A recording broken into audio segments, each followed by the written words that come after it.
I am not a content creator, and this is a raw recording of my revision session for 2027 mains.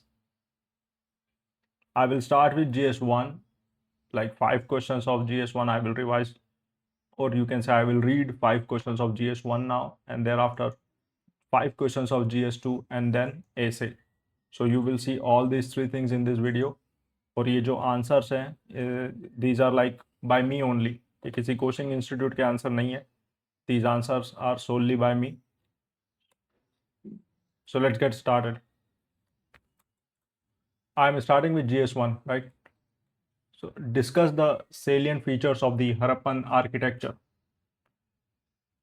Look, मैं आपको इसमें I will not gonna explain you anything. I will just read the question and read the answer because I am doing this for collecting the information, right? So if you want, you can listen to these questions, but I will not gonna explain anything in this video.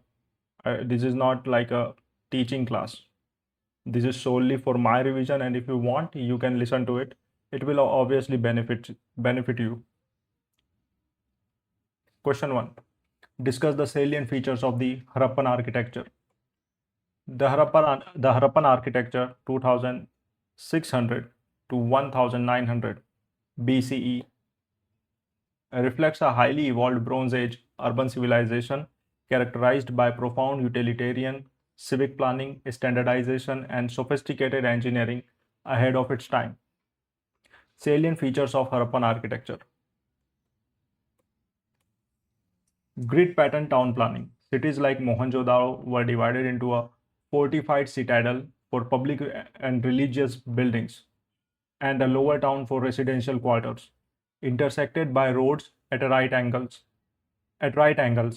Advanced drainage system. Every house connected to street drains lined with burnt bricks and covered with loose slabs for regular cleaning. Standardized burnt bricks. Use of exceptionally durable baked bricks with uniform ratio of 1:2:4 for construction, guaranteeing architectural structural integrity. Civic and public buildings. Structures like the Great Bath for ritual bathing and massive granaries with strategic air duct ventilation at Harappa highlight exceptional community engineering. Residential design. Multi-storied houses featured central courtyards, private wells, bathroom, and inward-facing windows, ensuring security and privacy. Harappan architecture prioritized functional civic utility and sanitation over monumental or religious ostentation, serving a timeless blueprint for sustainable modern-day smart city urban planning. Question 2. Examine the main aspects of Akbar's religious syncretism. Faced with ruling a multi-religious empire, Akbar initiated a deliberate shift from orthodox Islamic governance towards state-sponsored religious syncretism, aiming for political consolidation and socio-cultural harmony. Main aspects of Akbar's religious syncretism. Sulh-e-Kul, universal peace. The foundational philosophical pillar advocating absolute religious tolerance and equal protection for all subjects irrespective of faith. Ibadat Khana, house of worship. Established in 1575 at Fatehpur Sikri, it initiated multi-faith debates involving Hindus, Jains, Christians, Zoroastrians, and Muslims to extract universal moral truth. Mazarnama, Infallibility Decree, 1579, elevated Akbar as the supreme arbiter, Imam-e-Adil, in religious disputes, effectively curtailing the hegemonistic influence of the conservative ulema. Din-e-Ilahi, divine monotheism, a syncretic ethical code synthesized in 1582, blending elements of light, fire worship, Zoroastrianism, non-violence, Jainism, and Islamic monotheism. Socio-cultural reforms. abolition of the discriminatory jizya and pilgrimage taxes, coupled with commissioning Persian translation of Hindu epics like Mahabharata, Razmanama, also known as Razmanama. Akbar's syncretism transformed the Mughal state into a secular leaning, inclusive commonwealth, laying the historical bedrock for India's contemporary constitutional ethos of Sarvadharma Sambhava. The sculptors filled the Chandela art form with resilient vigor and breadth of life. Elucidate. The Chandela rulers, 10th to 11th century, fostered a magnificent artistic renaissance at Khajuraho, where master sculptors successfully translated abstract spiritual philosophies into vibrant, dynamic, and fluid stone art forms. Resilient vigor and breadth of life in Chandela art. Anatomical perfection and dynamism. Sculptures exhibit deep plastic volume, intricate tribhanga, postures, and fluid rhythm. Figures of Sura Sundaris and Apsaras engaging in mundane acts, applying makeup, plucking thorns, project unparalleled realism, harmonious dualism, Mithun figures, erotic architectural reliefs symbolize the ultimate Advaitic union of Atma with Paramatma, reflecting contemporary Kaula Kapila tantric philosophies that viewed physical vitality as a legitimate path to spiritual liberation. Cosmic assemblage. The temples host a vast pantheon of deities, celestial musicians, and mythical animals pulsating with rhythmic cosmic energy. The Nagara structural synergy indicate Khajuraho profile with high plinth. The upward rising shikhars complement the inner sculptural vitality, creating an organic crescendo of terrestrial life striving towards divinity. Chandela art uniquely synthesizes the sacred and profane, capturing the comprehensive spectrum of human existence with an enduring joyous celebration of life. Question 4. How are climate change and the sea level rise affecting the very existence of many island nations? Discuss with examples. According to the IPCC, anthropogenic climate change and accelerated sea level rise have escalated from environmental threats to existential crises for low-lying small island developing states. Existential threats to island nations, territorial inundation and land loss. Accelerating SLR threatens complete submergence. Tuvalu and Kiribati project losing over 80% of their landmass by the year 2100, threatening their sovereign statehood. Freshwater crisis. Encroaching saltwater poisons fragile freshwater lenses.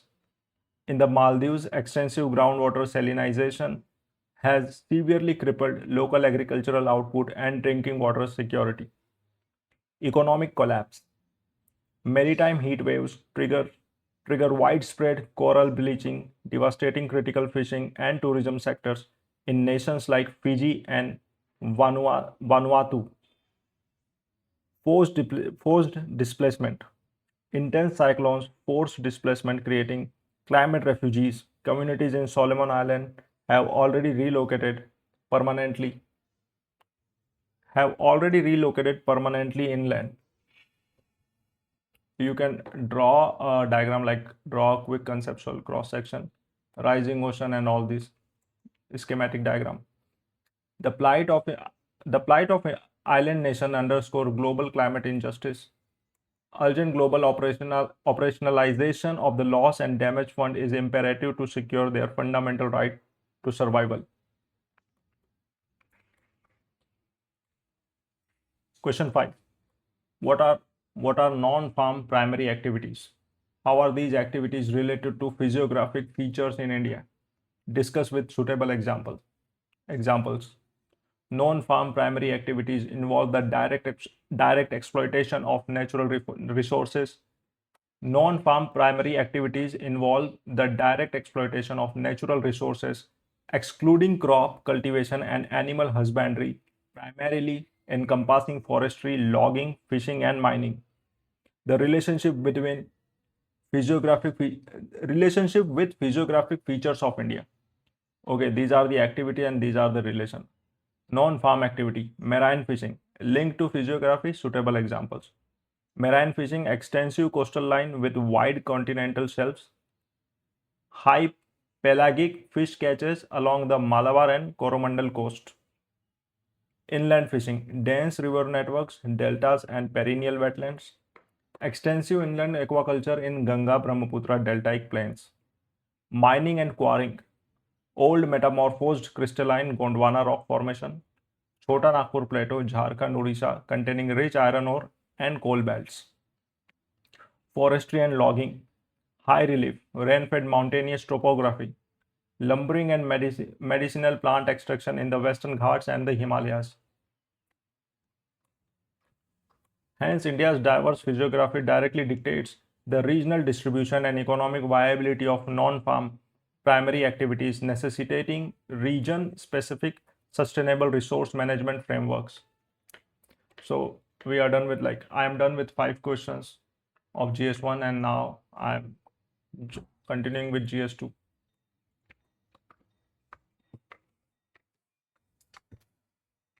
Discuss the corrupt practices for the purpose of representation of the People Act 1951. Analyze whether the increase in the assets of the legislator and or their associates disproportionate to their known source of income would constitute undue influence and consequently a corrupt practice. Section 123, that is section 123 of the Representation of People Act 1951 defines corrupt practices including bribery, undue influence and appealing to communal feelings to preserve electoral purity. Assets increase as undue influence. Undue influence defined under section 123 clause 2, it means any direct or indirect interference with the free exercise of electoral rights.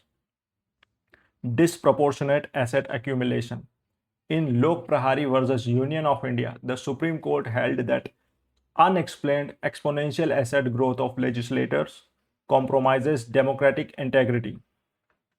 Link to corrupt practice. When assets grow disproportionately to non-income sources, it creates an unlevel playing field. It signals potential cronyism and abuse of power, which misleads voters and interferes with their right to make an informed choice. Thus, it structurally amounts to undue influence and a corrupt practice. As per the Law Commission's 244th report, curbing economic distortion in election is vital for upholding free and fair democratic mandates. Comment on the need of administrative tribunals as compared to the court system. Assess the impact of the recent tribunal reforms through rationalization of tribunals made in 2021.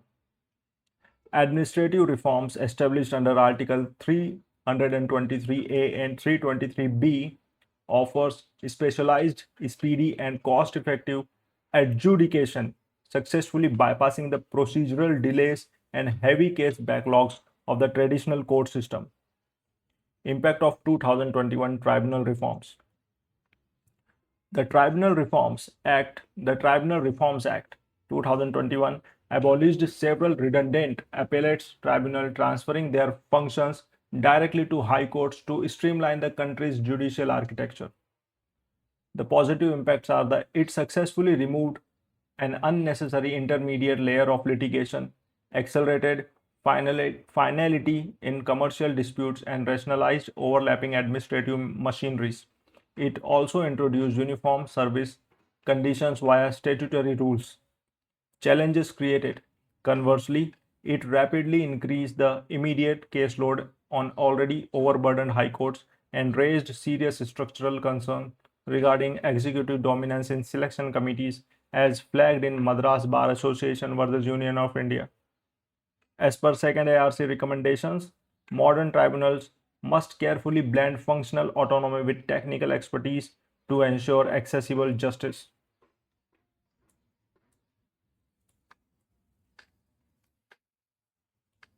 Question 3.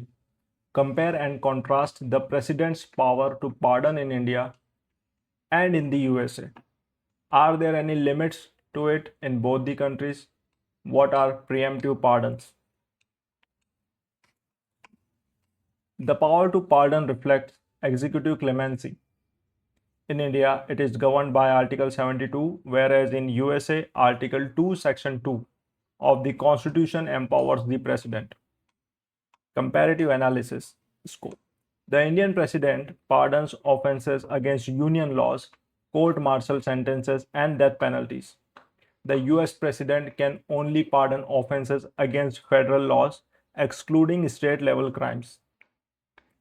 In India, the President acts strictly on the binding advice of Council of Ministers, Maru Ram case, and the decision is subject to judicial review. Ipru Sudhakar case. In USA, the power is absolute and independent of cabinet advice, limited only by the restriction that it cannot apply to cases of impeachment. Preemptive pardons. These are US specific clemencies granted before an individual is formally charged or convicted for an offense. Example, Ford pardoning Nixon. This mechanism is completely absent in India. Both frameworks serve as crucial humanitarian checks against judicial error, balanced by their respective constitutional safeguards.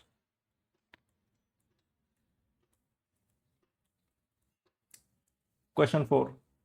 Discuss the nature of Jammu and Kashmir Legislative Assembly after the J&K Reorganization Act 2019. Briefly describe the powers and functions of the Assembly of the Union Territory of Jammu and Kashmir. Guys, these questions are in 150 word strictly. अगर आप लिखोगे ना इसको तो जितना वो space देते हैं, because I already wrote mains so I have an idea, तो जितना स्पेस वो देते हैं ना उसके हिसाब से ये परफेक्ट है. If you want you can count the words as well. So ये मत सोचना कि आंसर तो बहुत छोटे दिख रहे हैं, इतना ही है 150 वर्ड्स. आप इसको कॉपी में लिखोगे तो ये एक साइड का पूरा पेज और अगले साइड का लगभग 3/4 कवर कर लेगा. The Jammu and Kashmir Reorganization Act 2019 transformed the erstwhile state into two union territories, restructuring the Jammu and Kashmir Legislative Assembly into a unicameral legislature for a union territory similar to Puducherry. Its nature, it is a regular legislative assembly for a union territory governed under Article 239A. Its term is 5 years and the executive is headed by a lieutenant governor. Legislative powers. The assembly can enact laws for the entire UT of J&K and any matter listed in the state list except public order and police and the concurrent list of the 7th schedule. Financial and executive functions. It controls the UT budget, introduced financial bills, and holds the Council of Ministers accountable through legislative tools like questions and resolutions. However, parliamentary laws override UT legislation in case of conflict. This structural realignment balances local democratic aspiration with national security priorities with a unique federal framework.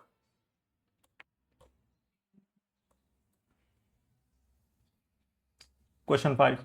The Attorney General of India plays a crucial role in guiding the legal framework of the union government and ensuring sound governance through legal counsel.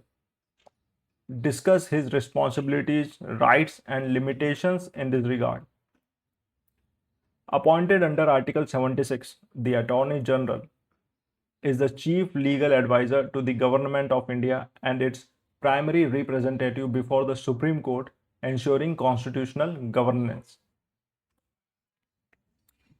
Responsibilities.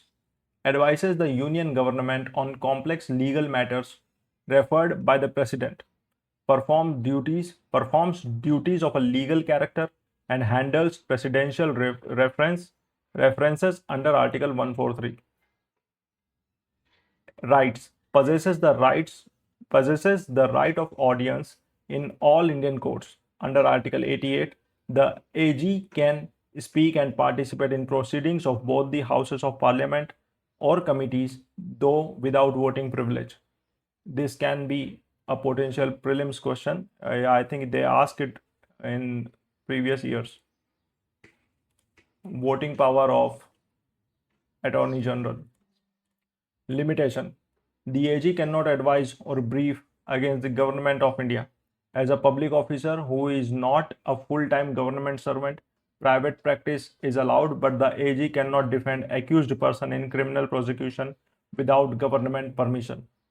The AG acts as a vital bridge between executive policy and constitutional legality, preserving the institutional rule of law. So I'm done with five questions of GS 1 and 2. And now let's get started with the essay. So they asked this essay like in 2025. So this is the first essay of section A. Truth knows no color. अगर आप इसको देखेंगे, if you want to know how to write an essay, just go through it. इसमें बहुत सी जगह मतलब आपको ऐसे लिखना नहीं है उस तरह से, जहाँ पर आपको इसमें बीच में हेडिंग्स दिखेगी, थोड़े से फ्लो डायग्राम दिखेंगे, फ्लो चार्ट, बट आपको वो एक्चुअल एग्जाम में नहीं बनाना है उसको उस तरीके से. वहाँ पर आपको एक सिर्फ फ्लो में सिर्फ टेक्स्ट लिखना है. लेकिन आप जब इन एसेस को बार बार गो थ्रू करेंगे तो आपको आइडिया लगेगा कि किस तरह से आपको ऐसे को लिखना है. क्योंकि मैं ऑलरेडी लिख चुका हूँ तो इसलिए मुझे आइडिया है. That is why I am just gathering information from these essays, right? So let's get started. Truth knows no color. In the legal annals of ancient Athens, the drying ground of the Areopagus hosted trials under the bare open sky. The judges sat in absolute silence, deliberately shielded from the theatricality, socio-economic statures, and political affiliations of the accused. The architecture of justice sought a singular, transcendental ideal to strip reality of its secondary, superficial characteristics so that the bare, unvarnished truth could reveal itself. The core of this ancient practice highlights a timeless truth that genuine truth is inherently colorblind.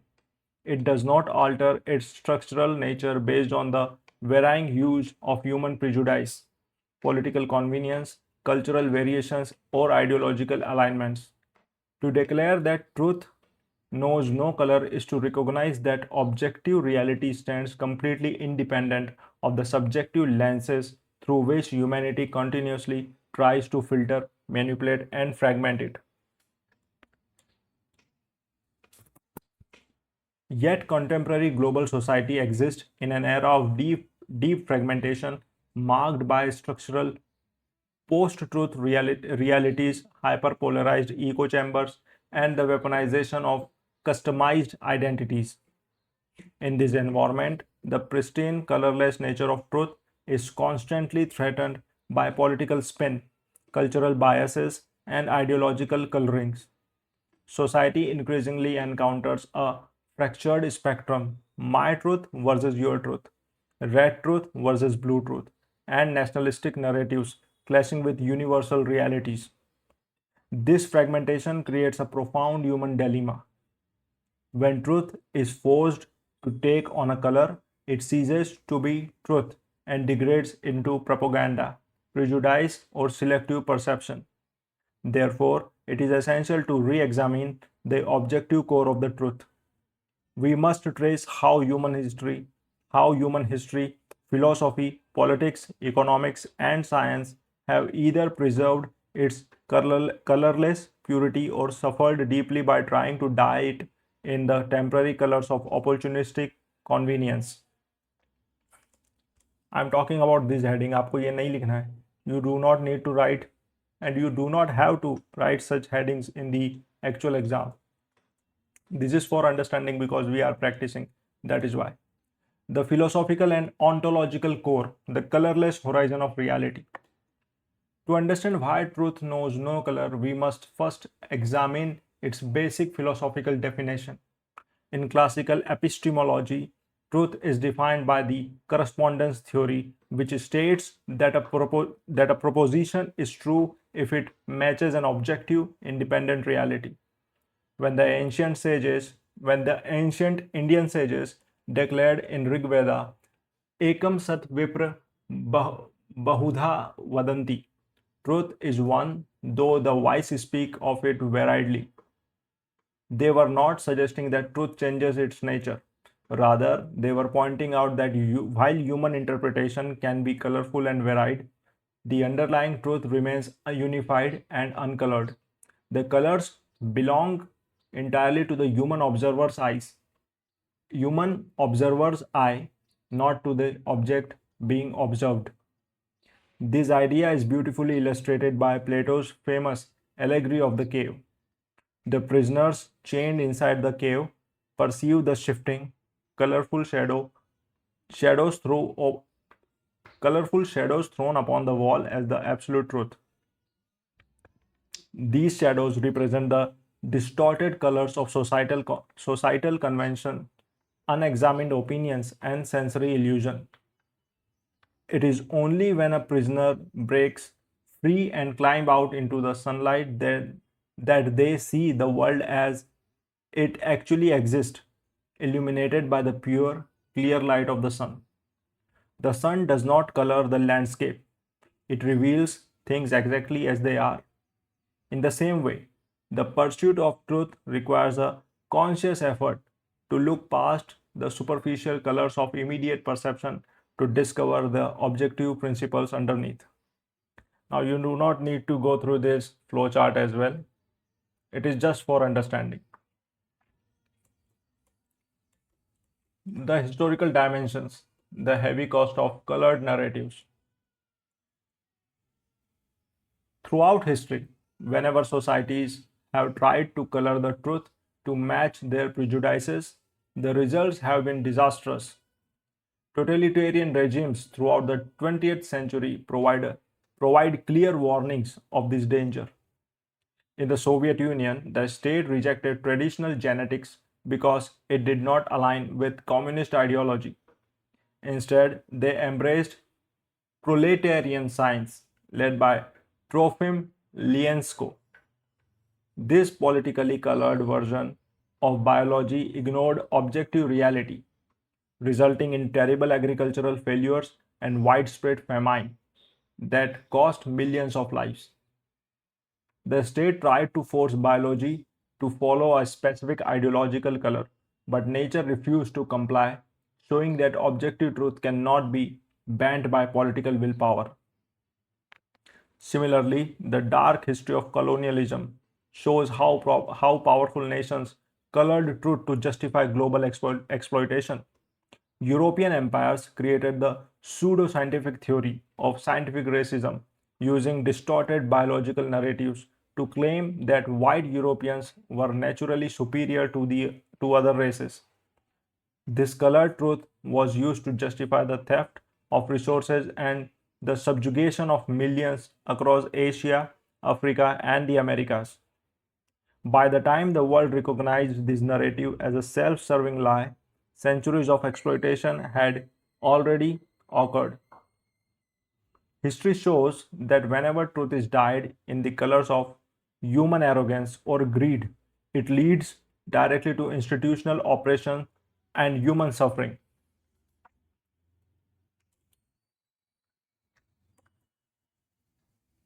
In modern democratic governance, the principle that truth knows no color is built directly into legal framework. The universal symbol of justice, a blindfolded woman holding a pair of scales, captures this idea perfectly. The blindfold is not a sign of ignorance. It represents a commitment to objectivity. It means justice must not see the race, caste, gender, economic status, or political power of those who come before The quote, the law must look past these superficial colors to evaluate core facts of the case impartially. In the Indian constitutional framework, this principle is anchored in Article 14, which guarantees equality before the law and equal protection of the laws. The Supreme Court of India has consistently protected this colorless standard of truth in landmark judgments. For example, in the state of Karnataka versus Selvi 2010 case, the 2010 case, the court ruled that forcing individuals to undergo narco analysis or polygraph test violates Article 23, Clause 3, protection against self-incrimination, and right to privacy under Article 21. The judiciary emphasized that the search for truth must never use methods that violate human dignity or distort justice, reinforcing that the legal discovery of truth must remain fair, objective, and untainted by administrative overreach. In social life, human prejudice frequently tries to dye truth in specific colors of caste, religion, and community identity. This creates fragmented societal narratives where actions are judged not by what was done but by who did it. This tribal thinking distorts social justice, creating double standards where the exact same action is praised when done by one's own group, but condemned when done by an outsider. The life and work of Mahatma Gandhi stood as a powerful rejection of this tribalism. Gandhi centered his philosophy on satyagraha, insisting on truth. For Gandhi, truth was not a flexible tool to be altered for political convenience or community bias. He famously stated, "Truth is God," emphasizing that truth is an absolute universal reality that transcends all human divisions. His campaign against untouchability, his campaign against untouchability was a direct challenge to the colored prejudices of his era. He argued that the practice of caste discrimination was a deep distortion of the spiritual truth that all human beings share the same divine essence. By anchoring his social and political movements in this unyielding commitment to objective truth, Gandhi showed that true social reforms require stripping away communal prejudices to recognize our shared humanity. The worlds of science and economics provide clear proof that truth exists independent of human opinion. A mathematical equation or a chemical reaction does not change its behavior based on the identity of the person studying it. The laws of physics operate exactly the same way in New Delhi, New York, or Nairobi. When Galileo Galilei looked through his telescope and discovered evidence supporting the heliocentric model, his findings directly challenged the color religious doctrines of the 17th century church. The church forced him to recant and placed him under house arrest, trying to suppress his discovery. Yet, their actions could not alter the orbit of the earth. As Galileo quietly muttered, "Eppur si muove," and yet it moves. The objective truth of the solar system remained completely unaffected by the political and religious preferences of the state. In modern economics, data and structural realities display a similar stubborn neutrality. Inflation, fiscal deficits, and rising unemployment figures do not alter their real world impact to suit a government's political public relations campaigns. The Economic Survey of India consistently emphasizes that sustainable development requires looking at economic facts clearly and objectively.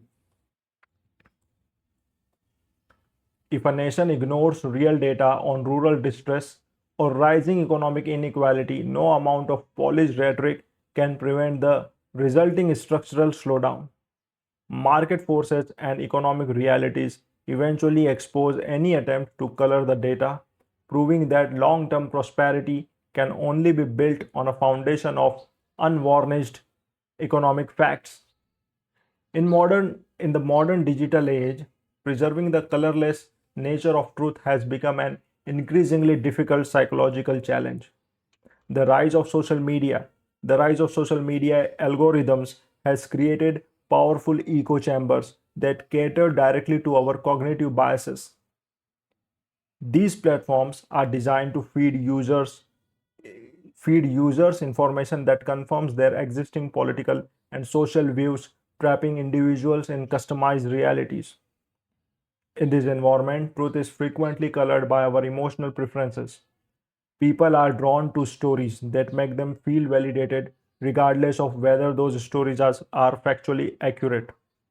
This psychological vulnerability has fueled the post truth era, where objective facts carry less weight in shaping public opinion than appeal to emotion and personal belief. Misinformation Misinformation campaign deliberately add emotional and political colors to facts to cause social division and political unrest. When public debate becomes a clash between deeply polarized colored narrative, the shared ground needed for democratic discussion disappears. Trust in vital public institutions like the judiciary, scientific bodies, and independent media erodes rapidly, leaving society vulnerable to manipulation. Navigating this landscape requires individuals to develop strong critical thinking skill, and the psychological maturity to seek out objective facts even when those facts challenge their personal beliefs. In international relations, the search for truth is constantly complicated by national self-interest and geopolitical rivalries. The field of geopolitics is often driven by realpolitik, where powerful nations routinely color the truth to justify their foreign policies. One nation's freedom fighter is frequently labeled by another as a terrorist, and interventions launched in the name of democratization are often transparent covers for securing valuable natural resources or expanding strategic influence. To counter this destructive cynicism, the international community has worked to establish universal frameworks based on objective truth about human dignity.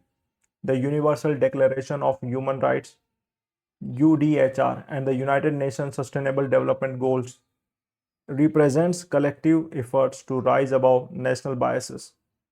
These frameworks are built on the objective truth that every human being, regardless of nationality, is entitled to fundamental rights, clean water, quality education, and safety from violence.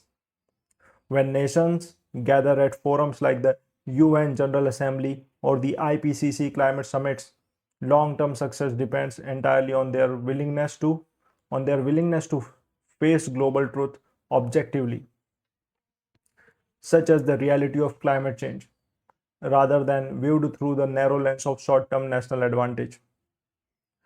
To see the truth clearly without distorting colors of prejudice, ideology, or personal bias is one of the highest achievements of human character. It requires intellectual honesty and the courage to accept reality even when it makes us uncomfortable or contradicts our long held assumptions. The pursuit of truth is not a passive act, it is an active, lifelong commitment to check our biases, questioning comfortable consensus, and standing up for objective facts in the face of widespread misinformation. As the world becomes more interconnected yet politically fragmented, protecting the colorless purity of truth is vital for survival of democratic societies.